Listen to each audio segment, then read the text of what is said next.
महादेव। पितृपक्ष जो होता है वह 16 दिन पितरों को समर्पित होता है और पितरों का दिन होता है।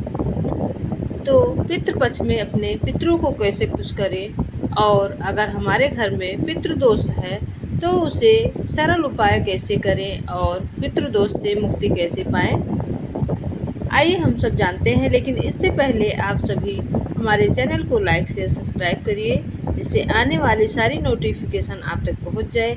मैं आपको बहुत ही सरल भाषा में सारी चीज़ें बताऊंगी जो आप बहुत ही सरल उपाय करके अब पितृदोष से मुक्ति पा सकते हैं।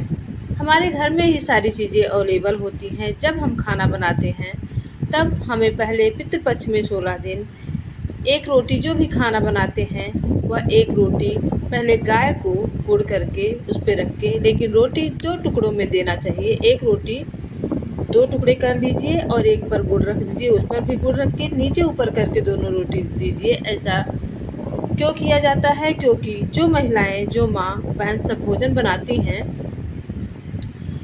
तो स्त्रियों पुरुष एक कुल को तारते हैं, लेकिन स्त्रियां दोनों कुल संभालती हैं, अपना मैका भी अपना ससुराल भी। तो एक जो टुकड़ा होता है उनके मैके की तरफ सभी पितृ लोगों को जाता है और एक टुकड़ा ससुराल के पितृ लोगों को समर्पित होता है। इसीलिए अगर पूड़ी हम देते हैं तो हमें 2 देनी चाहिए, अगर हम रोटी देते हैं तो उसे आधी आधी करके देनी चाहिए।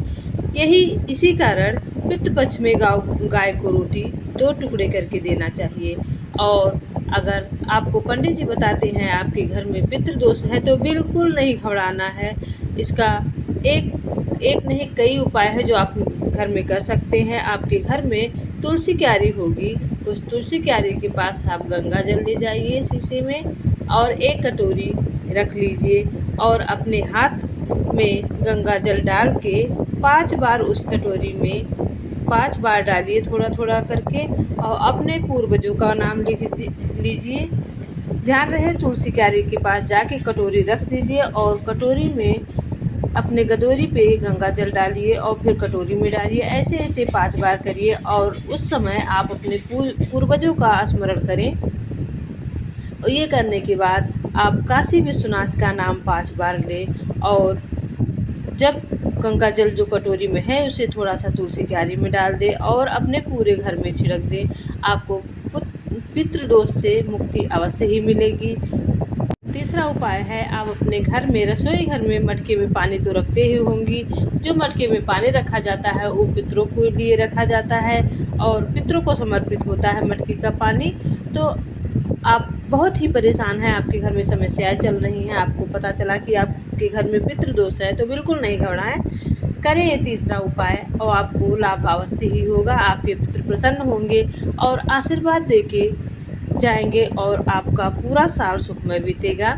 आप उस घड़े के पास जाएं, एक चावल का दाना ले लीजिए और उस घड़े के पास जाएं चावल का दाना लेकर और अपने पूर्वजों का स्मरण करके, अपने पूर्वजों का नाम लेकर याद करके उस घड़े के पास चावल लेके खड़े हो जाइए और फिर स्वधा स्वधा स्वधा स्वधा 5 बार कहिए। स्वधा शब्द याद रहे, स्वधा शब्द 5 बार बोले और फिर वह चावल का दाना ले जाके भोले बाबा को समर्पण कर दीजिए।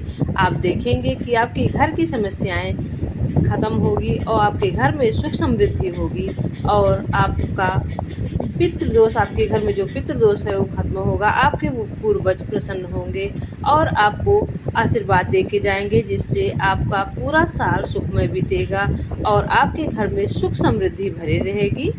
तो अगर आपको मेरा यह वीडियो अच्छा लगा हो तो प्लीज़ चैनल को लाइक शेयर सब्सक्राइब ज़रूर करिएगा। हम आपके लिए समस्याओं और दुखों के निवारण ऐसे ही लाते हैं। मैं आपकी समस्याओं को निवारण हेतु, चाहे वह शारीरिक समस्या हो या घर की सुख समृद्धि समस्या हो या कोई भी कष्ट परेशानियां हो, मनोकामना पूर्ति हो, ऐसे ही वीडियो मैं आपके लिए लाती रहूँगी और बहुत ही सरल भाषा में जो आपको समझ आए। तो प्लीज़ मेरे चैनल को लाइक शेयर सब्सक्राइब ज़रूर करिएगा और कमेंट बॉक्स में कमेंट ज़रूर करिएगा, तभी मैं आगे वीडियो बनाऊँगी। और बेल आइकन को प्रेस करना ना भूलिएगा, जिससे मेरी आने वाली नोटिफिकेशन आप तक पहुंच सके। हर हर महादेव। आप हमेशा स्वस्थ रहें, सुख समृद्धि